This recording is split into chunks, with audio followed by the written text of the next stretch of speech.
लिए तो अभी तक हम लोगों ने 3NF, BCNF दोनों की डेफिनेशन पढ़ ली है। ठीक है, अब हम देखते हैं कि वाई वी रिक्वायर्ड BCNF। ठीक है, why we require BCNF। We know BCNF is a stricter normal form of 3NF. It is a stricter version of 3NF. ठीक है, तो 3NF में ऐसी क्या गड़बड़ी थी, ऐसी क्या परेशानी थी जिससे कारण हमें क्या कर रहे हैं BCNF की नीड पड़ी। ठीक है, तो एक इंस्टेंस देखते हैं। For example, consider a relation with 3 attributes: student ID, course ID, teacher ID. Clear? Consider a, let's suppose relation R. Consider a relation R with 3 attributes: student ID, course ID and teacher ID. ठीक है, अब कुछ instance value लेते हैं S1 C1 T1, S2 C1 T1, S1 C2 T2, S2 C2 T3। Clear है? मतलब हम क्या कर रहे हैं कि स्टूडेंट आईडी, कोर्स आईडी और टीचर आईडी का कॉम्बिनेशन ले रहे हैं। ठीक है, और उसमें वैल्यू ऐसी ले रहे हैं कि student ID along with course ID together will determine teacher ID। ठीक है, student ID, course ID together will determine teacher ID and teacher ID determines course ID। Clear है? तो ये सिनेरियो हमारे पास कब आता है? ये सिनेरियो तब आता है जब हम क्या करते हैं, इलेक्टिव्स ऑफर करते हैं। ठीक है, तो इलेक्टिव्स अगर हमने ऑफर किया तो टीचर को क्या मिल रहा है? टीचर को प्रेफरेंस मिल रहा है कि वो कौन से कोर्सेज को पढ़ाएंगे। ठीक है, टीचर को क्या प्रेफरेंस मिल रहा है कि कौन कौन से कोर्सेज आप पढ़ाना चाहते हैं, आप बताइए। तो T1 ने बताया कि मैं कोर्स C1 ही पढ़ाऊंगा, T2 बोलता है मैं C2 पढ़ाऊंगा, T3 बोलता है मैं C2 पढ़ाऊंगा। ठीक है, तो C2 पढ़ाने वाले 2 टीचर हैं, C1 पढ़ाने वाला एक ही टीचर है। ठीक है, सो teacher ID determines course ID. तो देखिए T1 रिपीट कर रहा है, तो यहाँ C1 भी रिपीट कर रहा है, T2 रिपीट नहीं कर रहा है, T3 रिपीट नहीं कर रहा है। तो TID डिटरमाइंस कोर्स आईडी है हमारे पास। ठीक है, मतलब टीचर डिटरमाइन कर रहा है कि मैं कौन से कोर्स को पढ़ाऊंगा। ठीक है, अब दूसरा जो डिपेंडेंसी हो क्या है कि student ID, course ID together will determine teacher ID. ठीक है, मतलब स्टूडेंट के पास ऑप्शन है कि अगर वो C1 कोर्स पढ़ेंगे तो वो किससे पढ़ेंगे, अगर वो C2 कोर्स पढ़ेंगे तो वो किससे पढ़ेंगे। ठीक है, मतलब S1 ने अगर C1 कोर्स लिया तो उसको T1 ही पढ़ाएगा, तो C1 में एक ही टीचर है। ठीक है, S2 भी C1 लेगा तो T1 ही मिलेगा उसको। S1 अगर C2 कोर्स को ऑप्ट करता है तो वो T2 को ऑप्ट कर रहा है कि मैं C2 जो है T2 से पढ़ूंगा, जबकि S2 C2 को ऑप्ट कर रहा है, वो बोलता है कि मैं T3 से पढ़ूंगा। क्लियर है? तो इन दोनों का कॉम्बिनेशन देखिए, कॉम्बिनेशन में रिपीट नहीं कर रहा है। ठीक है, जब रिपीट नहीं कर रहा है मतलब इन दोनों कॉम्बिनेशन जो है वो टीचर आईडी को डिटरमाइन करेगा। क्लियर है? अब इस रिलेशन को देखते हैं कि ये रिलेशन मेरा कौन से नॉर्मल फॉर्म में है। ठीक है, तो इसके लिए पहले मुझे निकालनी पड़ेगी सुपर की। तो सुपर की is student ID, course ID and teacher ID. Find the essential attributes. So essential attribute is teacher ID और कोर्स आईडी को हम क्या करेंगे, हटा देंगे, मिनिमाइज कर देंगे। तो बचेगा हमारे पास स्टूडेंट आईडी। अब हम निकाल रहे हैं स्टूडेंट आईडी का क्लोजर, तो मुझे सिर्फ और सिर्फ स्टूडेंट आईडी मिल रहा है। That means student ID is not the candidate key, but it is a part of every candidate key in this relation. अब हम क्या करेंगे, कॉम्बिनेशन करेंगे। हम लिखते हैं student ID, course ID plus student ID, course ID. Student ID, course ID हमने लिख दिया। अब student ID, course ID together will determine teacher ID. तो इन दोनों कॉम्बिनेशन में तीनों एट्रीब्यूट मिल रहे हैं। So one of the candidate key is student ID and course ID. फिर स्टूडेंट आईडी कॉम्बिनेशन में था टीचर आईडी के साथ। स्टूडेंट आईडी, टीचर आईडी का क्लोजर हमने निकाला, हमें मिल रहा है स्टूडेंट आईडी, टीचर आईडी। फिर टीचर आईडी से मुझे मिल जाएगा कोर्स आईडी। इससे मुझे क्या मिल रहा है, सारे के सारे एट्रीब्यूट मिल जा रहे हैं। That means my candidate keys are student ID, course ID and student ID, teacher ID. We have two candidate keys. ठीक है? So write the prime attributes. Prime attributes are student ID, course ID and teacher ID. Write the non-prime attributes. So non-prime attributes are 5. So if the relation does not contain any non-prime attribute, the relation is in DNF. Clear है यहाँ तक? If the relation does not contain any non-prime attribute, the relation is in third normal form. ठीक है? अब हम check करते हैं कि BCNF में है कि नहीं. तो BCNF में हमारे पास क्या कंडीशन रहती है कि जितने भी डिटरमिनेंट है वो मेरे क्या होने चाहिए, कैंडिडेट की होने चाहिए या सुपर की होने चाहिए. क्लियर है? तो स्टूडेंट आईडी, कोर्स आईडी मुझे मिल रहा है यहाँ पे कैंडिडेट की, लेकिन टीचर आईडी मेरा कैंडिडेट की नहीं मिल रहा है. तो मुझे ये क्या कर रहा है, ये जो डिपेंडेंसी है ये क्या कर रहा है, वायलेट कर रहा है किसको, BCNF. ठीक है? तो इसके कारण क्या है कि ये रिलेशन मेरा क्या है, BCNF में नहीं है. क्लियर है? तो ये रिलेशन मेरा 3NF में है, लेकिन ये रिलेशन मेरा क्या है, BCNF में नहीं है. क्लियर? अब हम क्या करते हैं, हमारे पास दो कैंडिडेट की है, एक है स्टूडेंट आईडी, कोर्स आईडी, एक है student ID and teacher ID. ठीक है? We have two candidate keys. इसमें एक को हम क्या करते हैं, प्राइमरी की बना देते हैं. ठीक है? तो लेट्स सपोज मैंने क्या किया, प्राइमरी की बना दिया student ID and course ID. First वाले को मैंने क्या कर दिया, प्राइमरी की बना दिया. ठीक है? अब मैं इसको प्राइमरी की बना रहा हूं, उसका मतलब है कि इसमें डुप्लीकेट भी इंसर्ट नहीं कर सकता, इसमें नल वैल्यूज भी इंसर्ट नहीं कर सकता. यहां तक किसी को डाउट? क्लियर है? मैं इसमें नल भी इंसर्ट नहीं कर सकता, मैं इसमें डुप्लीकेट भी इंसर्ट नहीं कर सकता. अब हम देखते हैं कि इस रिलेशन में मेरे पास कोई insertion, deletion and update anomaly है कि नहीं. क्लियर? अब मैं चाहता हूं कि मैं एक नया स्टूडेंट इंसर्ट करूं. स्टूडेंट में इंसर्ट कर रहा हूं सपोज S3. तो S3 में C1 करूंगा तो C1 को एक ही टीचर मिलेगा, यहाँ पे मुझे T1 इंसर्ट करना पड़ेगा. ठीक है? और अगर चाहता है कि S3 C1 कोर्स ले और T1 से ना पढ़े, तो वहां मुझे क्या कर सकता हूँ, मैं यहाँ पे नल वैल्यू इंसर्ट कर सकता हूँ. तो अभी के केस में मैं नल वैल्यू इंसर्ट कर सकता हूँ. क्यों?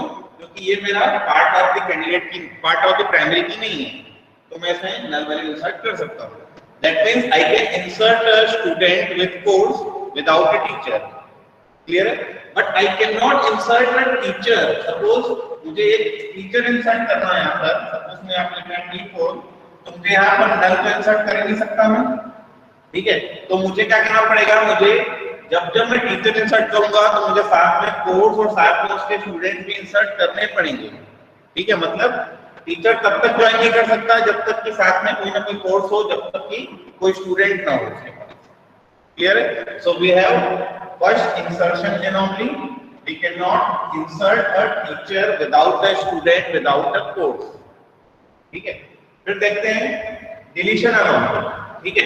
अब deletion anomaly क्या करते हैं, हम सपोज करते हैं कि S1 को हम क्या करते हैं, डिलीट कर देते हैं.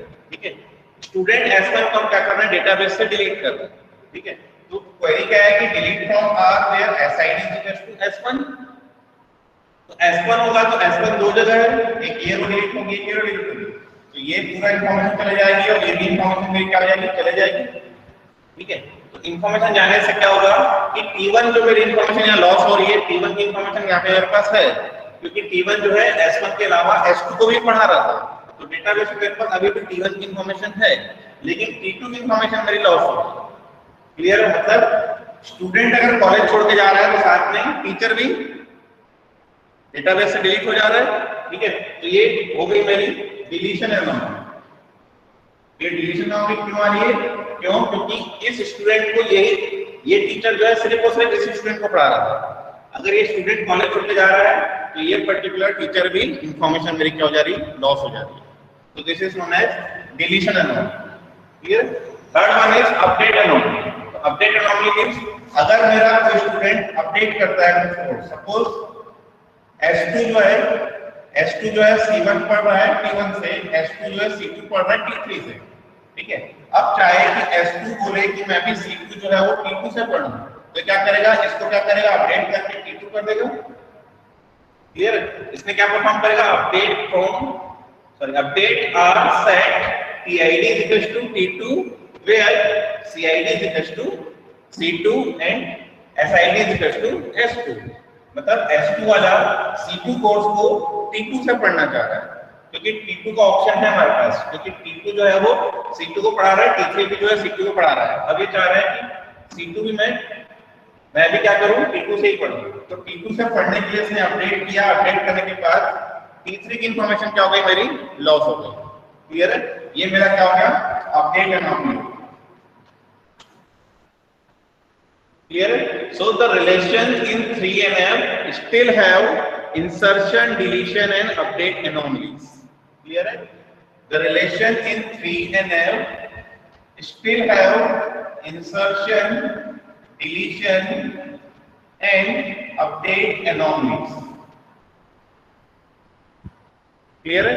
अब insertion, deletion, update anomaly हटाना ही तो हमारा क्या है, प्राइम मोटो है इसका, नॉर्मलाइजेशन करने का। तो मुझे क्या करना पड़ेगा, इसको और नॉर्मलाइज करना पड़ेगा। तो और नॉर्मलाइजेशन के लिए हमने लगाया BCNF। ठीक है? तो BCNF में जो है, BCNF में बोलता है कि ये जो कंडीशन थी 3NF की, 3NF में दो कंडीशन थी कि या तो डिटरमिनेंट सुपर की होना चाहिए या तो डिपेंडेंट मेरा क्या होना चाहिए, प्राइम एट्रिब्यूट होना चाहिए। तो ये मेरा 3NF में है। अब BCNF क्या बोलता है कि ये जो प्राइम एट्रिब्यूट मेरा जो डिपेंडेंट है ये मुझे नहीं होना चाहिए, मेरा जितने भी डिटरमिनेंट हैं वो सब मेरे क्या होने चाहिए, सुपर की होने चाहिए। क्लियर है? तो अब इसको हम क्या करते हैं, डिकम्पोज करते हैं किसमें,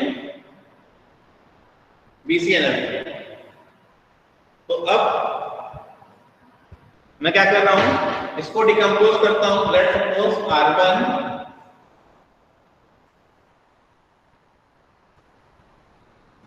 of SID CID R2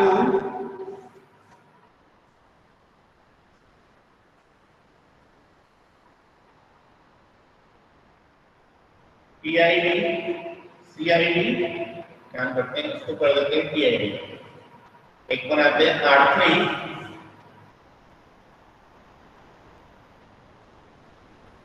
with SID and CID। ठीक है? तो हमारा जो एल्गोरिथम हमने पढ़ा था BCNF में, BCNF एल्गोरिथम हमने पढ़ा था कि अगर X determines Y मिल रहा है मुझे, where X is not the super key of R, where X is not a super key of R, decompose it with two relations X5 and R minus Y। ठीक है? तो हमें मिल रहा है teacher ID, course ID, teacher ID, course ID हमें मिल रहा है। तो हम क्या बनाएंगे, एक तो बनाएंगे टीचर आईडी, कोर्स आईडी। ठीक है?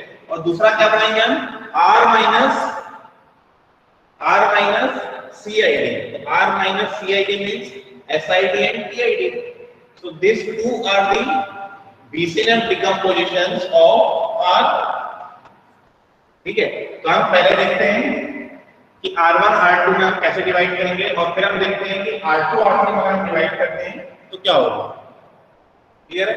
तो R1 R2 में हम डिवाइड करते हैं तो R1 में हमारे पास है SID and TID। तो SID TID में आ जाता है S1 P1 S2 P1 S1 P2 S2 P3।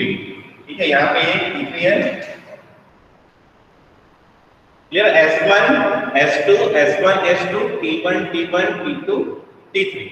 और TID और CID हम देखते हैं तो TID is T1 C1 T2 C2 T3 C2। अब यहाँ पे जो डुप्लीकेट था T1 C1 उसको हम क्या कर रहे हैं, एक ही बार लिखेंगे। क्यों लिखेंगे? क्योंकि इसमें हम प्राइमरी की बना रहे हैं, इसको TID। ठीक है? Why? Because TID determines CID। तो हम क्या करेंगे, ऑब्वियस बात है कि TID को हम क्या करेंगे, प्राइमरी की बनाएंगे। तो प्राइमरी की बनाते हुए क्या होगा, रिडंडेंसी मेरी रिमूव हो गई, एक ही बार आएगा वहां पर। ठीक है? और तीसरा हम लेते हैं R3 of SID and CID। ठीक है? SID और CID हम लेते हैं, यहाँ पे आएगा S1 C1 S2 C1 S1 C2 S2 C2। Clear? S1 C1 S2 C1 S1 C2 S2 C2। Clear है? अब हम चेक करते हैं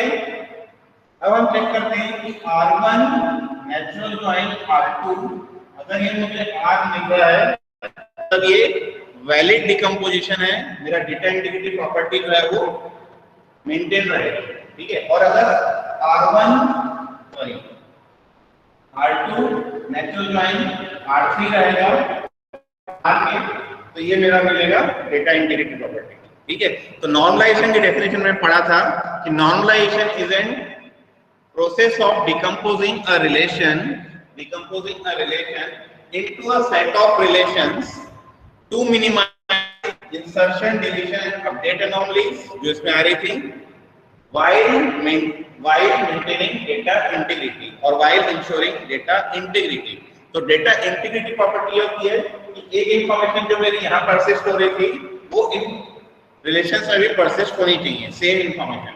तो कैसे परसिस्ट होगी, जब मैं इन दोनों का नेचुरल ज्वाइन करूंगा तो मुझे ओरिजिनल रिलेशन मेरा क्या हो जाना चाहिए, मिल जाना चाहिए। तो मेरा क्या हो जाएगा, वो डेटा इंटीग्रिटी प्रॉपर्टी मेरा क्या होगा, परसिस्ट करेगा। क्लियर।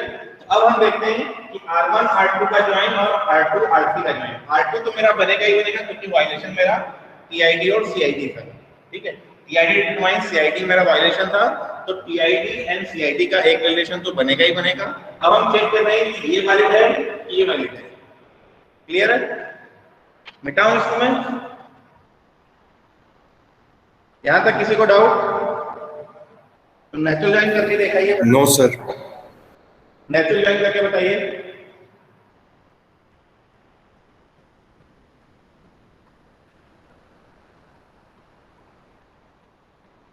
चलिए इसका मैं फोटो खींच के भेज रहा हूं आप लोगों को, फिर मैं इसको मिटाऊंगा।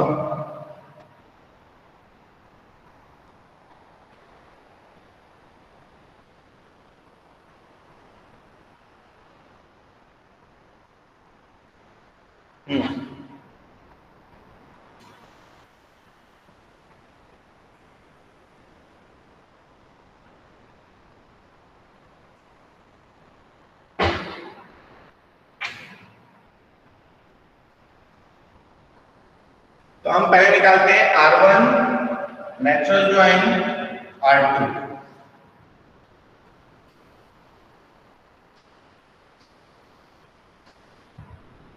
फिर R1 एंड R2 में अगर मैं नेचुरल ज्वाइन करूंगा तो एक एट्रीब्यूट कॉमन मिलना चाहिए, तो कॉमन एट्रीब्यूट को मिल रहा है TID, ठीक है। तो TID के बेसिस पे क्या होगा, ज्वाइन होगा, तो TID सबसे पहले आएगा, उसके बाद यहाँ रखा हूं मैं CID और यहाँ SID और यहाँ पे रखा हूं CID, ठीक है। अब देखते हैं T1 से मैच किया तो पहली रो आएगी T1, ठीक है। T1 के बाद यहाँ से मुझे मिल जाएगा S1, वहां से मिल जाएगा मुझे C1, ये हो जाएगा S1 C1। फिर ये T1 जो है T2 किसी से मैच नहीं कर रहा है, छोड़ देंगे। फिर ये T1 मैच कर रहा है, तो सेकंड रो आएगी T1 और यहाँ से मिल जाएगा S2, वहां से मिल जाएगा मुझे C2, ठीक है। C1 मिलेगा, ठीक है। T1 मैच किया, यहाँ मुझे मिला S2, यहाँ मुझे मिल गया C1, ठीक है। उसके बाद हम देखते हैं कि T1 इन T2 T3 से मैच नहीं कर रहा है, फिर देखते हैं T2 T1 से मैच नहीं कर रहा है, T2 से मैच कर रहा है, तो थर्ड रो आएगी व्हिच इज T2 और T2 के करस्पॉन्डिंग मुझे यहाँ मिलेगा S1, वहां मुझे मिलेगा C2। क्लियर। T2 से मुझे यहाँ मिलेगा S1, यहाँ से T2 से मुझे मिलेगा C2, तो T2 S1 C2। फिर T2 जो है T3 से मैच नहीं करेगा, खत्म हो गया। फिर T3 को मैच कर रहा है, तो T3 T1 से मैच नहीं कर रहा है, T2 से मैच नहीं कर रहा है, T3 से मैच करेगा, तो T3 का मैच करेंगे। यहाँ फोर्थ रो आएगी T3, यहाँ पे आएगा S2 और वहां पे आएगा आपका C2। क्लियर है। T3 से S2 एंड C2। क्लियर है। ये 4 रोज याद है मुझे। अब इसको चेक करते हैं ओरिजिनल रिलेशन में, तो T1 S1 C1 पहली रो मिल रही मुझे वहां पर। फिर देखते हैं second T1 S2 C1 second row की मुझे क्या मिल रही है। फिर देखते हैं T2 S1 C2 third row भी मुझे मिल रही है। और फिर देखते हैं T3 S2 C2, तो मुझे क्या मिल रहा है, ये ओरिजिनल रिलेशन मिल रहा है, ठीक है। ओरिजिनल रिलेशन मिल रहा है, मतलब this two are the valid BCNF decomposition of this relation. अब हम देखते हैं R2 natural join R3 whether it is equivalent to R or not।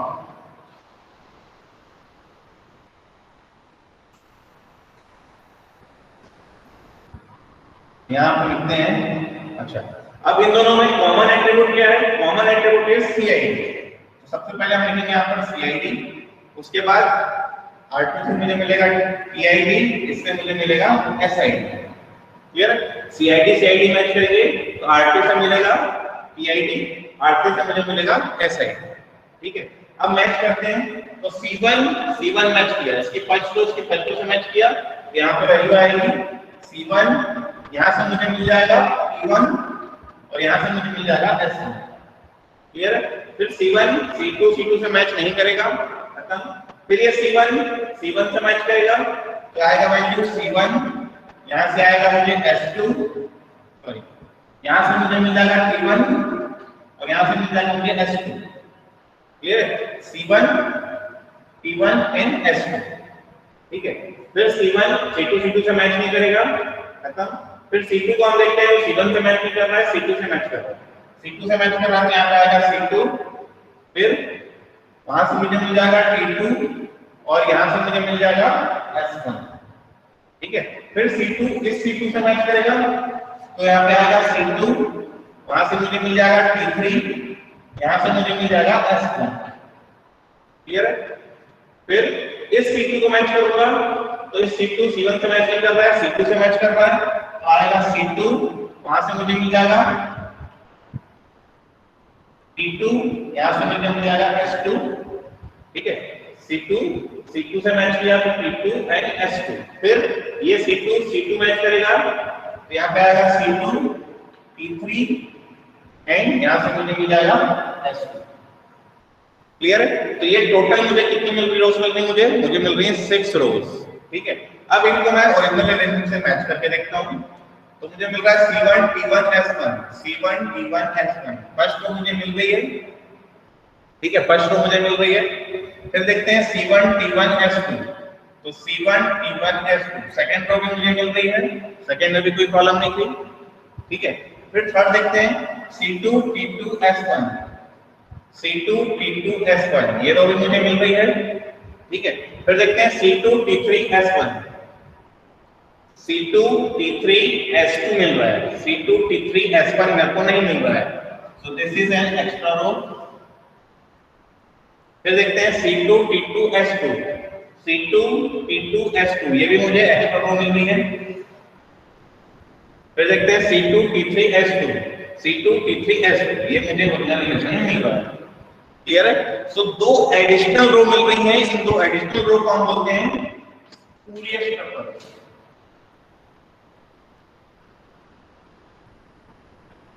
Clear है? ये दो एक्स्ट्रा जो रो मिल रही हैं, ये मुझे मिल रही है स्पूरियस टपल्स। और स्पूरियस टपल से मेरा क्या होता है? इंफॉर्मेशन लॉस हो रहा है। ठीक है, इंफॉर्मेशन गेन नहीं हो रहा है। मैं इस रिलेशन को इन दो रिलेशन में डिवाइड कर रहा हूं तो इंफॉर्मेशन मेरी लॉस हो जा रही है। इंफॉर्मेशन क्या लॉस हो जा रही है? इंफॉर्मेशन ये लॉस हो रही है कि S2 जो है वो C2 सब्जेक्ट जो है वो सिर्फ T3 से पढ़ रहा है, जबकि यहाँ पर मुझे दो इंफॉर्मेशन मिल रही है। S2 जो है वो C2 सब्जेक्ट जो है T2 से ही पढ़ रहा है, S2 जो है C2 सब्जेक्ट जो है वो T3 से ही पढ़ रहा है। तो यहाँ पे एक ही टीचर से पढ़ रहा है, यहाँ पे दो टीचर से पढ़ रहा है। दो टीचर से पढ़ रहा है तो इन्फॉर्मेशन मेरी लॉस हो गई, इन्फॉर्मेशन गेन नहीं हुई मेरी। ठीक है, तो spurious tuples lead to information loss.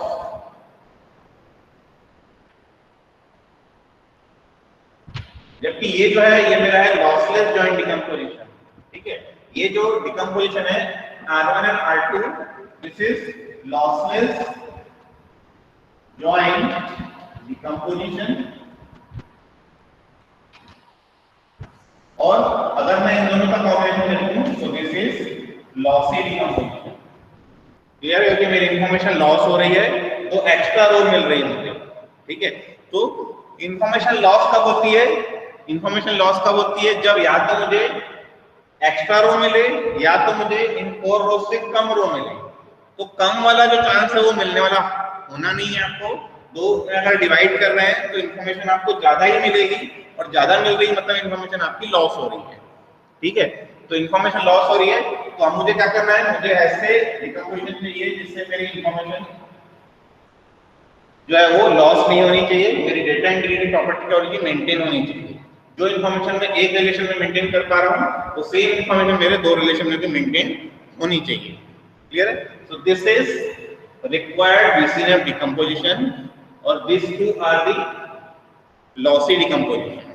Clear है? अगर मैं इन दोनों का भी अगर नेचुरल ज्वाइन करूं तो भी आपको स्पूरियस टपल्स मिलेगी, आप निकाल के देख लीजिएगा। क्लियर है?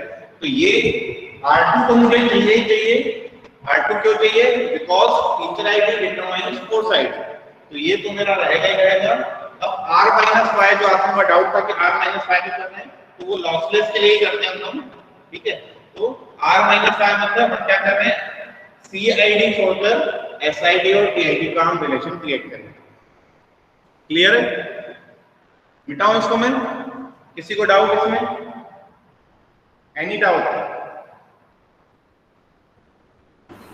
No sir.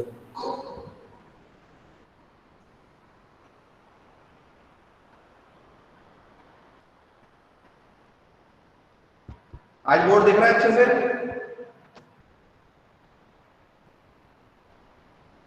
Yes sir. आज चौक जो है वो चेंज कर दिया गया है पूरा, नॉन रेड चार्ट को हटा के। मिटाऊं इनको पूरा, मैं फोटो खींच के मैं डाल दिया हूं।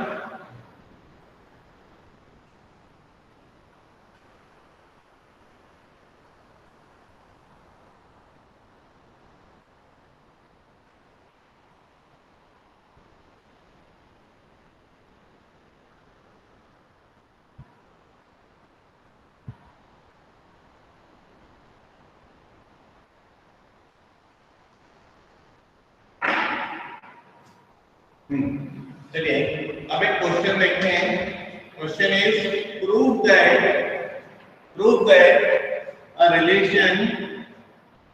a relation with two attributes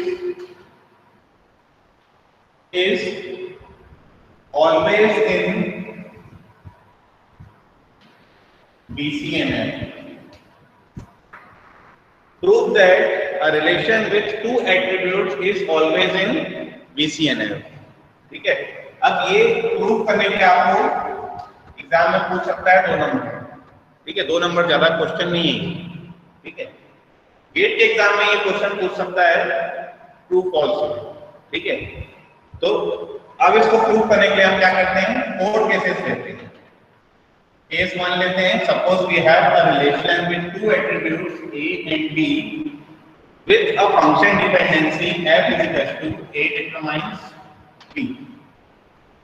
Consider a relation with two attributes. Consider relation capital R with two attributes A and B with set of function dependencies f is equal to A determines B. ठीक है? अब इसमें एक ही dependency है, वो है A determines B, तो मेरा P क्या हो जाएगा, ये हो जाएगा। ठीक है? And only function dependency is A determines B. Left hand side is the candidate key, so the relation is in BCNF. Clear है? फिर हम देखते हैं case 2। Case 2 again consider a relation with two attributes A and B and set of function dependencies are B determines A. ठीक है? So if the function dependency is B determines A, the candidate key of this relation is B. So left hand side is the, that means determinant is in candidate key. Determinant is candidate key means this relation is again in BCNF. फिर देखते हैं case 3. So in third case, consider a relation with two attributes A and B and set of function dependencies are A determines B and B determines A. Clear? A determines B and B determines A. So we have two candidate keys. First candidate key is A, second candidate key is B. Clear? And left hand side is a candidate key.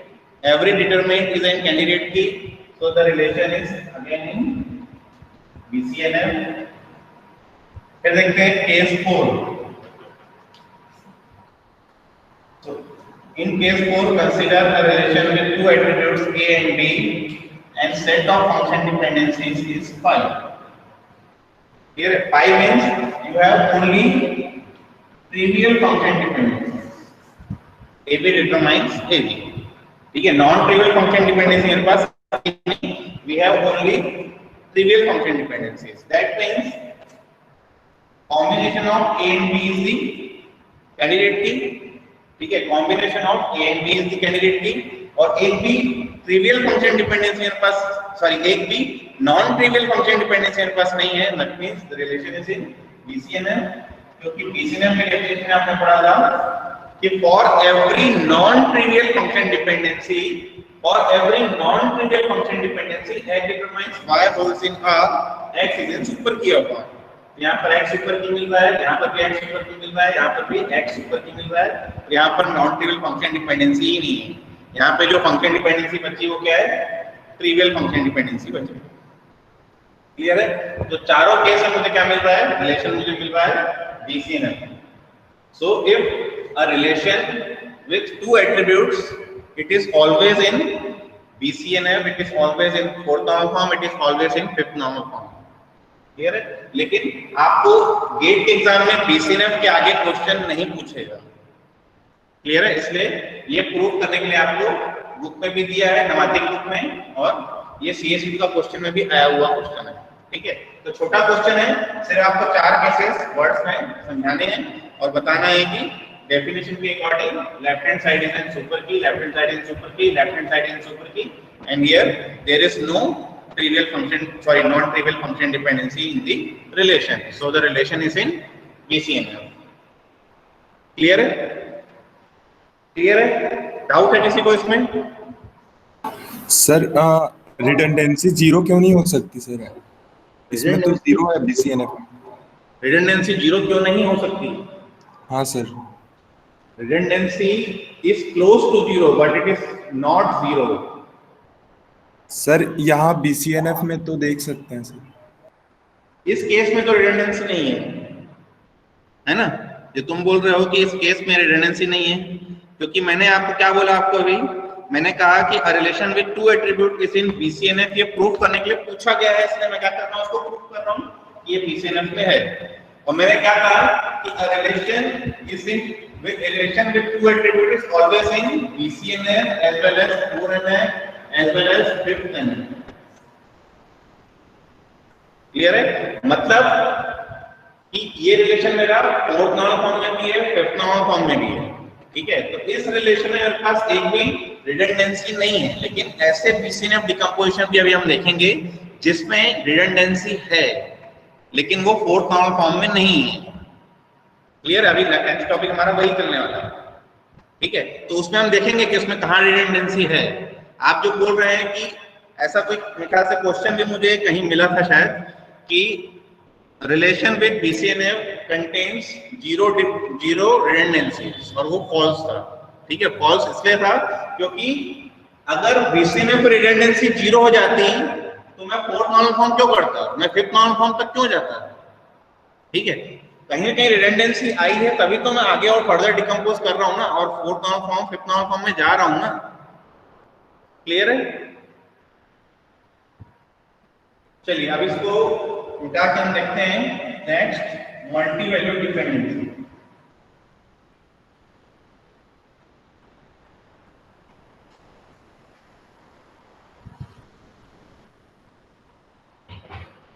Next one is multi value dependency, which is also known as MVD, which is denoted by X determines Y.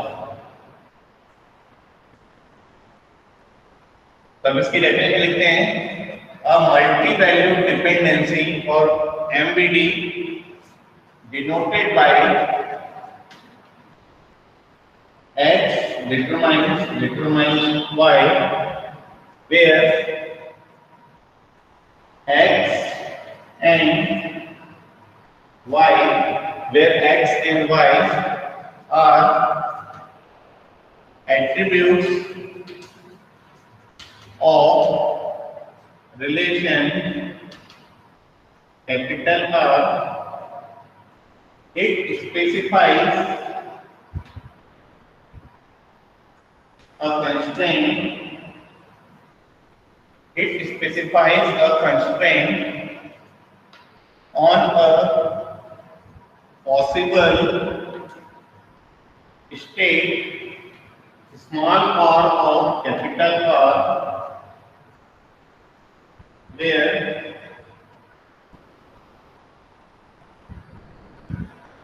there exists at least two tuples P1 and P2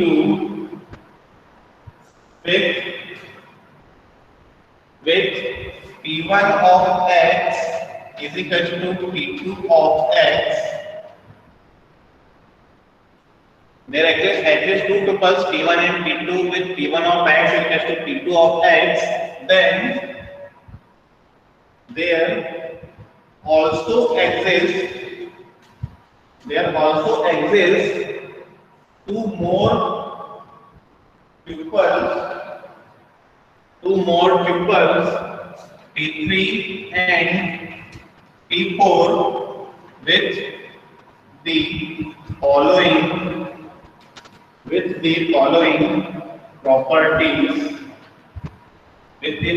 properties where we denote z is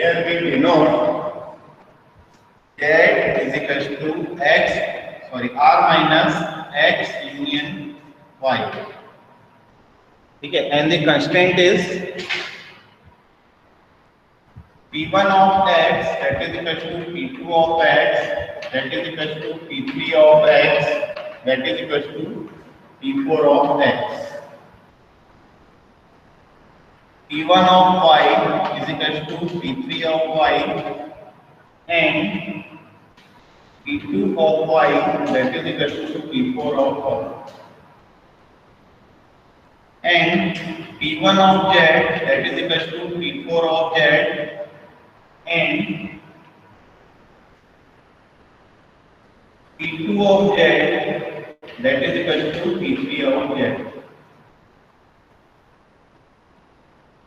Here P1 of x that is equal to P2 of x that is equal to P3 of x that is equal to P4 of x.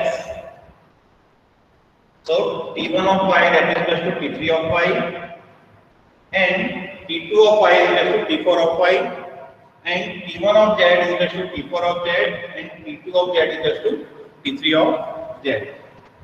Clear? तो यहाँ पर जो है हम check कर रहे हैं कि x डिटरमाइंस y और x multi determines y proof करने के लिए हमें क्या चाहिए, x की मुझे चार वैल्यू ऐसे चाहिए जिनकी चार वैल्यू सेम है, चार टुपल्स की वैल्यू क्या होगी, सेम है, और y की मेरी क्या होनी चाहिए, alternate value t1 t3 t2 t4, ठीक है, t1 and t3 t2 and t4, और z की मेरी क्या होनी चाहिए, z की मेरी first and fourth, second and third, first and fourth, second and third value मेरी क्या होनी चाहिए, सेम होनी चाहिए, और इसमें z क्या है, z is equal to r minus x union y, मतलब x और y को छोड़कर बाकी जितने भी एट्रीब्यूट बच जाते हैं उसको हम बोलते हैं z, ठीक है। और बिकॉज ऑफ सिमेट्री अगर ये प्रॉपर्टी मेरी सेटिस्फाई कर रही है, अगर ये प्रॉपर्टी मेरी सेटिस्फाई कर रही है, so we can write x determines y and I also write x determines z, or we can write x determines y oblique z. Clear? x determines y, x determines z, ठीक है। अब इसका एक example देखते हैं।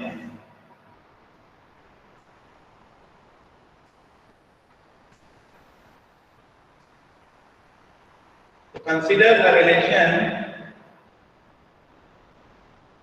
एक काम करते हैं, एक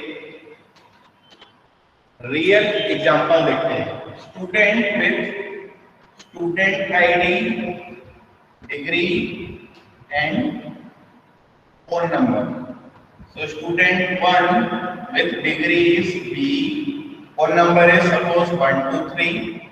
Student 1 with degree ME. Phone number is suppose 123. ठीक है. Student 1 degree is B. Phone number is suppose 789. Sorry 786. Student ID is 1. Degree is ME and phone number is 786. Clear है. ये हमने रिलेशन लिया है और इस रिलेशन में हमने क्या किया है, SID, degree and phone number रखा है. ठीक है. स्टूडेंट आईडी के चार टोटल सेम, चारों टोटल्स की वैल्यू क्या है, सेम है 1 1 1 1. मतलब ये वैल्यू मेरी क्या हो गई, सेम हो गई है. अब मैं लिख सकता हूं कि student ID multi determines degree and student ID multi determines phone number. Clear है. फोन हमने एट्रिब्यूट का नाम हमने क्या रखा है, फोन रखा है. अब चेक करते हैं T1 T2 T3 T4 की वैल्यू क्या है, सेम है. Y की देखिए अल्टरनेट वैल्यू T1 है. अगर मैं इसको T1 कर दूं, इसको T2 कर दूं, इसको T3 कर दूं, इसको T4 कर दूं, तो ये T1 of x equals to T2 of x है, T3 of x है, T4 of x है. फिर हम चेक करते हैं कि T1 of y equals to T3 of y है, तो T1 T3 और T2 and T4, तो T1 T3 T2 T4. तो ये मुझे मिल गया है एसआईडी डिटरमाइंस डिग्री. और फोन की मुझे क्या मिलनी चाहिए, फर्स्ट एंड फोर्थ वैल्यू. तो फर्स्ट एंड फोर्थ वैल्यू मतलब हम क्या करते हैं, इसको चेंज करते हैं. ये जो T4 है इसको कर देता हूं T2, इसको कर देता हूं मैं T4. ठीक है. T1 T2 T3 T4. तो T1 T2 T3 T4 की x वैल्यू सेम है, T1 T3 की सेम वैल्यू है, T2 T4 की वैल्यू सेम है. यहां पर T1 T4 की वैल्यू सेम है, T2 एंड T3 की वैल्यू सेम है. तो T1 T4 वैल्यू सेम है, T2 T3 की वैल्यू सेम है. ठीक है. तो मैं लिख सकता हूं कि student ID multi determines degree and student ID multi determines phone number. Clear है. ये हो गई मेरी मल्टी वैल्यू डिपेंडेंसी. क्लियर है. It is an multi value dependency. अब अगर मैं इसको x ले रहा था, इसको y ले रहा था, इसको मैंने z लिया. ठीक है. तो x मल्टी डिटरमाइंस y अगर मैं निकाल रहा हूं तो मुझे एक ऐसा एट्रिब्यूट चाहिए जो इन दोनों को छोड़कर हो. ठीक है. r minus x union y. x union y मतलब एसआईडी एंड डिग्री. तो बच्चा मेरे पास एक ही वो है फोन. ठीक है. और अगर मैं इसको x लेता हूं, इसको अगर मैं y लेता हूं, इसको मैं लेता हूं z, तो भी मुझे मिलेगा. देखिए इस केस में मुझे क्या करना पड़ेगा, इन T1 T2 T3 T4 को क्या करना पड़ेगा, चेंज करना पड़ेगा. बाकी आपका सेम मिलेगा. अब यहां पे देखते हैं. ठीक है. y की मुझे क्या चाहिए, अल्टरनेट वैल्यू, मतलब T1 T3 T2 T4. तो सपोज करते हैं इसको हम करते हैं T1 T3 T2 T4. ठीक है. तो x की चार वैल्यू सेम है, इसकी T1 and T3 T2 and T4 same है, इसकी फर्स्ट एंड फोर्थ सेम होनी चाहिए. तो फर्स्ट एंड फोर्थ इसको फिर से चेंज करना पड़ेगा मुझे. इसको करना पड़ेगा T2, इसको करना पड़ेगा मुझे T4. तो T1 T4 सेम है, T2 T3 सेम है. ठीक है. यहां पर देखें जो T1 T3 सेम है, T2 T4 सेम है और x की तो चारों वैल्यू सेम है. ठीक है. सो बिकॉज़ ऑफ सिमेट्री अगर मुझे x डिटरमाइंस y दिखता है तो x डिटरमाइंस z भी मिलेगा ही मिलेगा, where z is equal to r minus x union y. Clear है. r minus x union y, इसको हम बोलेंगे z. मतलब z में ऐसे एट्रिब्यूट होंगे जो x और y को छोड़कर जितने भी एट्रिब्यूट बचते हैं उसको हम बोलेंगे z. क्लियर है. So this is all about multi-value dependency. It is very important question for CSVTU. ये एग्जाम में आता है question, explain multi-value dependency with example. तो फोटो खींच के डाल देता हूँ मैं इसका भी.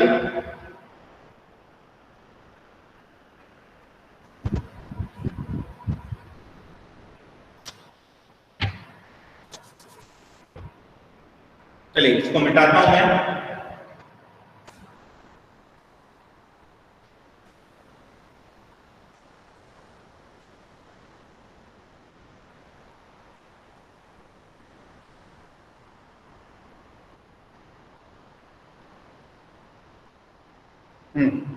अब देखते हैं ये मल्टीपल डिपेंडेंसी आई क्यों, ठीक है। तो मल्टीपल डिपेंडेंसी क्यों आई, अगर मैं एक रिलेशन क्रिएट कर रहा था student with student ID and then phone number and then degree, ये वही रिलेशन है जो मैंने यहाँ पे लिखा है। अब अगर ये मेरा फर्स्ट नॉर्मल फॉर्म में नहीं है, ठीक है, तो मैंने क्या किया, इसको मैं इसको बनाऊंगा फर्स्ट नॉर्मल फॉर्म में, ठीक है। सपोज मैं यहाँ पे दो एट्रिब्यूट, एक एट्रिब्यूट और ऐड करता हूँ, suppose student ID, student name and phone number and degree, clear. अब ये मेरा फर्स्ट नॉर्मल फॉर्म में नहीं है क्योंकि इसमें मल्टीपल एट्रिब्यूट हैं, तो मैं क्या कर रहा हूँ, डिकम्पोज कर रहा हूँ। मैं R1 क्रिएट कर रहा हूँ, SID student name and Sam, where SID is primary key, और फिर मैं R2 क्रिएट कर रहा हूँ, और R2 में क्या कर रहा हूँ, मैं जितने भी मल्टीपल एट्रिब्यूट है उसको मैं क्या कर रहा हूँ, एक साथ रख रहा हूँ, ठीक है। तो SID phone number and degree, ठीक है। SID फोन नंबर डिग्री तीनों कॉम्बिनेशन मेरा क्या हो जाएगा, P हो जाएगा, और ये मेरा क्या रहेगा, फॉरेन की, जो इसको रेफर कर रहा है। तो अब ये जो रिलेशन हुआ, ये रिलेशन मेरा यही है। अगर मैं इसमें की निकालूं तो चारों कॉम्बिनेशन, सॉरी तीनों कॉम्बिनेशन निकालना पड़ेगा, क्योंकि ये वैल्यू मेरी रिपीट कर रही है, लेकिन ये कॉम्बिनेशन मेरा रिपीट नहीं कर रहा है, क्लियर है। कॉम्बिनेशन मेरा क्या कर रहा है, रिपीट नहीं कर रहा है। कॉम्बिनेशन रिपीट नहीं कर रहा है, इसका मतलब है कि ये मेरा रिलेशन जो है, इसमें की जो है वो student ID, degree and phone number, ठीक है। तो ये रिलेशन तो मेरा फर्स्ट नॉर्मल फॉर्म में है, और ये रिलेशन मेरा अप टू BCNF तक है, ये मेरा फोर्थ नॉर्मल फॉर्म में भी है, फिफ्थ नॉर्मल फॉर्म में भी है। लेकिन ये जो रिलेशन है ये मेरा BCNF तक है, ये मेरा फोर्थ नॉर्मल फॉर्म में नहीं है। क्यों? क्योंकि इसमें मल्टीपल डिपेंडेंसी आ रही है, फोर्थ नॉर्मल फॉर्म में पढ़ा नहीं है, देखते हैं। तो इसमें देखिए इस रिलेशन मेरी क्या आ रही है, मल्टीपल डिपेंडेंसी आ रही है। क्यों आ रही है? Because of two multi valued attributes, more than one multiple attribute अगर मेरे रिलेशन में है, more than one multiple attribute है, तो मेरे पास क्या आएगी, मेरे पास आएगी मल्टी वैल्यूड डिपेंडेंसी। तो मल्टीपल डिपेंडेंसी जो है फर्स्ट नॉर्मल फॉर्म की ही देन है। फर्स्ट नॉर्मल फॉर्म में हमने क्या किया था, मल्टीपल एट्रीब्यूट को हमने अलग कर दिया था। तो अलग करके हमें करना क्या चाहिए था, हमें अलग करना चाहिए था R2 SID फोन नंबर और R3 SID डिग्री, ये हमें रखना चाहिए था। और तब मैं उसको बनाना था फॉरेन कीज, तब मेरा ये क्या रहता है, ये रिलेशन मेरा क्या रहता है, फोर्थ नॉर्मल फॉर्म में रहता है। लेकिन अगर आपने क्या किया है कि जितने मल्टीपल एट्रीब्यूट हैं उनको एक साथ रख दिया है, तो आपको मल्टीपल डिपेंडेंसी मिलेगी ही मिलेगी। क्लियर है? क्लियर है? चलिए इसके आगे बढ़ते हैं। तो मैं फोटो खींच के डाल देता हूं आप लोगों को, अगर नहीं दिख रहा हो तो।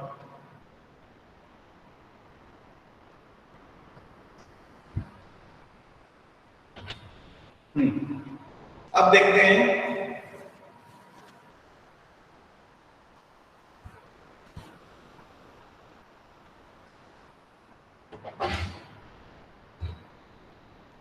Next one is trivial multi valued dependency. ठीक है, ट्रिवियल जैसे फंक्शन डिपेंडेंसी हमने ट्रिवियल पढ़ा था, यहाँ पे हमारे पास क्या है, ट्रिवियल मल्टीपल डिपेंडेंसीज हैं। ठीक है, सो ट्रिवियल मल्टीपल डिपेंडेंसी क्या होती है, और function dependency x determines y is called trivial function trivial multi-value dependency if and only if two conditions hold, either of two conditions hold. First condition is x determines y is called trivial multiple dependency if x is in superset of y. जैसा हमने function dependency में पढ़ा था कि x is in superset of y, मतलब left hand side is in superset of y। पहली बात यहाँ पर मल्टीपल डिपेंडेंसी करना पड़ेगा। ठीक है, x determines y is called multiple dependency if and only if first condition is either x is in superset of y or X union Y that is equal to R. X union Y that is equal to R.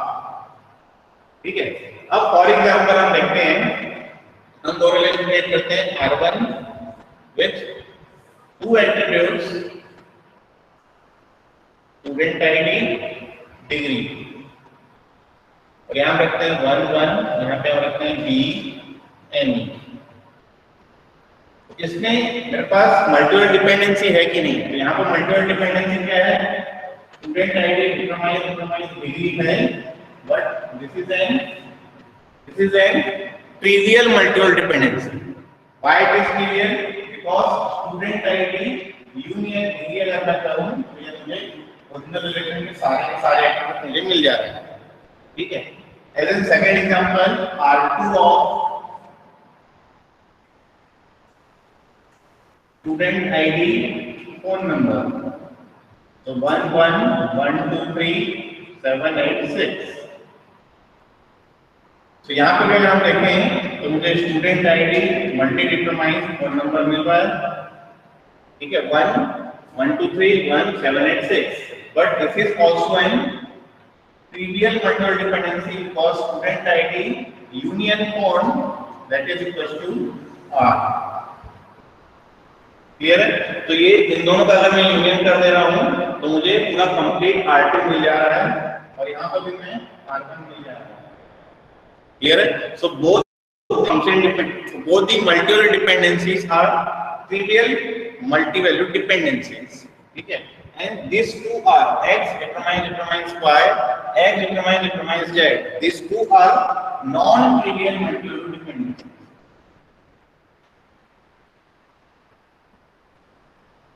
Clear है? These two are non-trivial multi-vector dependency. Why? Because X is not a superset of Y, X is not a superset of Z. पहली condition false हो गई. X union Y कर रहा हूं तो मुझे student relation नहीं मिल रहा है. X यूनियन Z कर रहा हूं तो भी मुझे स्टूडेंट रिलेशन नहीं मिल रहा है. एक एट्रिब्यूट मेरा क्या हो रहा है, अभी भी लॉस हो रहा है. ठीक है, so these two are the non-trivial multi-value dependencies, whereas these two are trivial multi-value dependencies. Clear है? चलिए अब आगे बढ़ते हैं.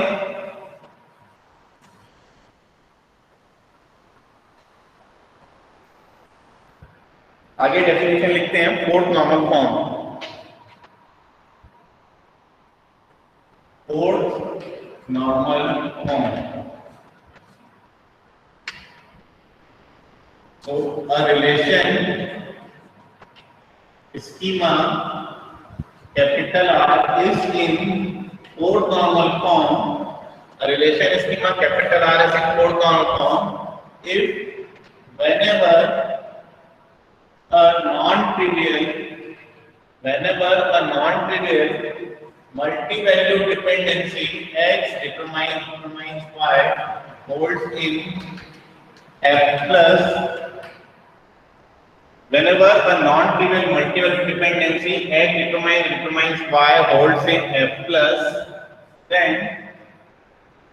each xi is an candidate key of R. Candidate key of R. Second definition अगर हम लिखें तो ये क्या होगा, a relation schema capital R is in fourth normal form if it is in Boy's code normal form and there are no multi-valued dependencies. There are no multi-valued dependencies exist in the relation.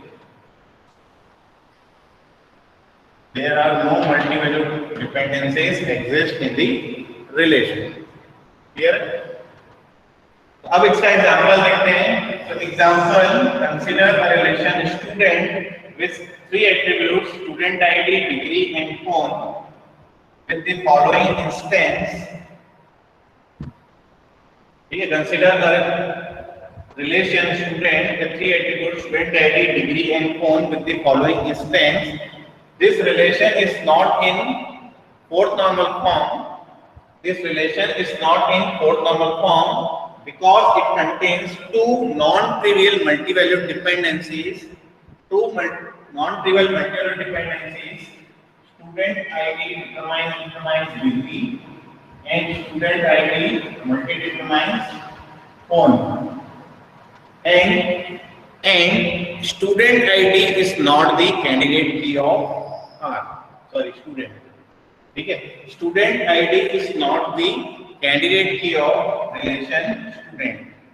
ठीक है, यहाँ पे देखिए भाई लिखा है relation schema capital R S in fourth form if whenever a non trivial multiple dependency. मेरे पास दो मल्टीपल डिपेंडेंसी है.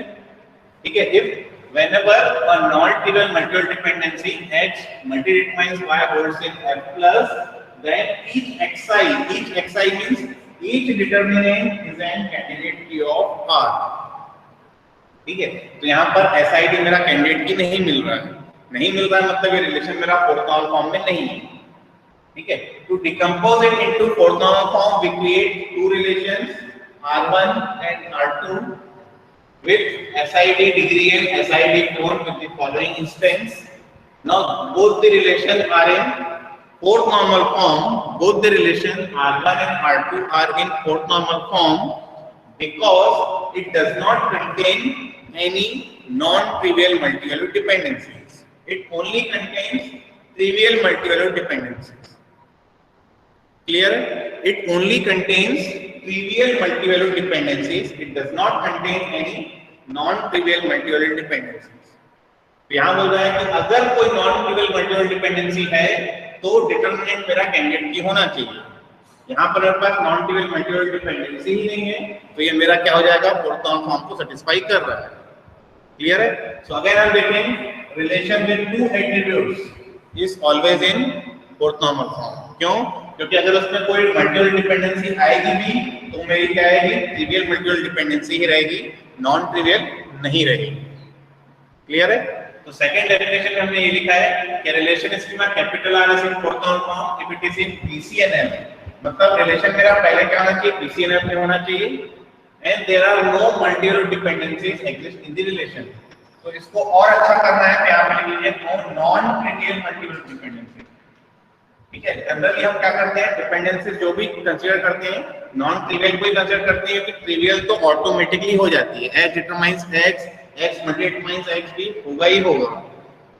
क्लियर है? तो हमेशा हमें क्या लिखना है कि नॉन ट्रिवियल मल्टीपल डिपेंडेंसी रखना है. तो नॉन ट्रिवियल मल्टीपल डिपेंडेंसी मुझे क्या करना है, फोर्थ नॉर्मल फॉर्म में नहीं रखनी है. ठीक है, अब ये रिलेशन मेरा क्या है, ऐसा नितेश ने डाउट पूछा कि सर रिडंडेंसी जीरो क्यों नहीं होती है. तो ये जो रिलेशन है मेरा, ये रिलेशन मेरा BCNF में है क्योंकि इसमें जो फंक्शन डिपेंडेंसीज हैं वो क्या है, SID degree phone determines SID degree phone. ठीक है, एक भी नॉन ट्रिवियल फंक्शन डिपेंडेंसी नहीं है, जो भी है ट्रिवियल फंक्शन डिपेंडेंसी.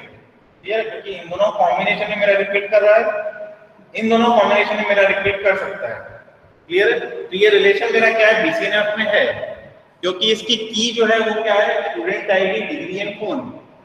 एक भी नॉन प्राइम एट्रिब्यूट नहीं है, तो मेरा क्या है, ये BCNF में है.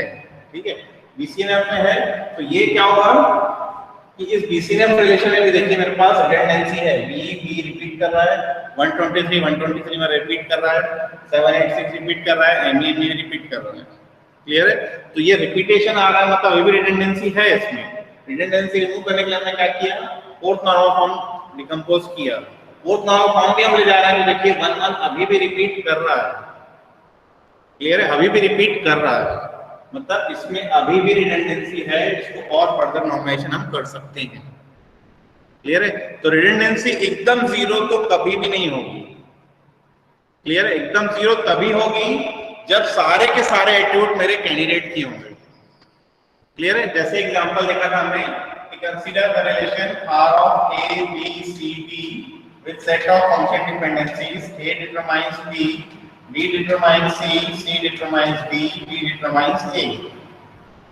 अब चेक करना है कि कौन से नॉर्मल फॉर्म में है, तो पहले मुझे निकालना पड़ेगा कैंडिडेट की। तो कैंडिडेट की मुझे क्या मिल रही है, ए भी कैंडिडेट की मिल रही है, बी भी मिल रही है, सी भी मिल रही है, डी भी मिल रही है।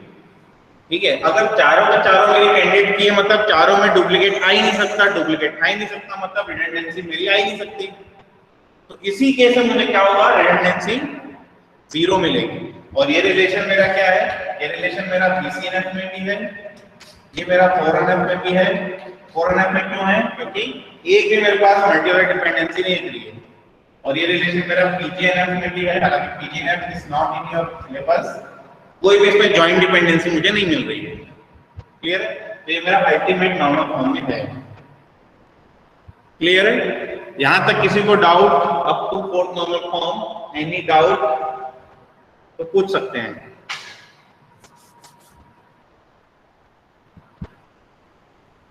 No sir. Any doubt? No sir. कोई डाउट?